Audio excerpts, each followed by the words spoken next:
George বুশের কথা এটা। সন্ত্রাসীরা কি চায়? তারা শরিয়া চায়। সন্ত্রাসীরা কি চায়? তারা একটা ইসলামিক সাম্রাজ্য তৈরি করতে চায়। সন্ত্রাসীরা কি চায়? তারা স্পেন থেকে মরক্কো পর্যন্ত একটা বিশাল অংশে ইসলামী শরীয়ত কায়েম করতে চায়। সন্ত্রাসীরা কি চায়? তারা খিলাফত চায়।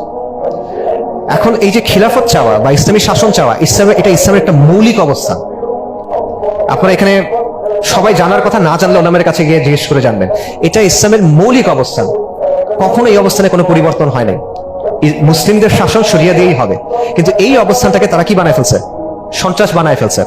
এবং এর ফলে এটাও একটা আমাদের বর্তমান অবস্থার পেছনে কারণ। আমেরিকা যেহেতু এই কথা বলছে, তা আমেরিকার তো তাকলিদ করতে হবে, আমেরিকাকে তো ফলো করতে হবে। আমেরিকা যেহেতু বলছে খারাপ, তা আমারও খারাপ। আমেরিকা যখন বলে যে মৌলবাদ নিয়ে একটু চিন্তা করতে হবে, তখন বাংলাদেশের রাজনীতিবিদ যারা আছে, ইসলামী দল হোক, সেকুলার দল হোক, এদের দুইটা তিনটা কথা বলতে হয় যে বাংলাদেশে মৌলবাদের উত্থান করতেছে। চাঁদাবাজি করে খবর নাই, মানুষ মেরে খবর নাই, লুটপাট করে খবর নাই, এগুলো নিয়ে কোনো চিন্তা নাই। চিন্তা হলো বাংলাদেশে মৌলবাদের উত্থান করতেছে।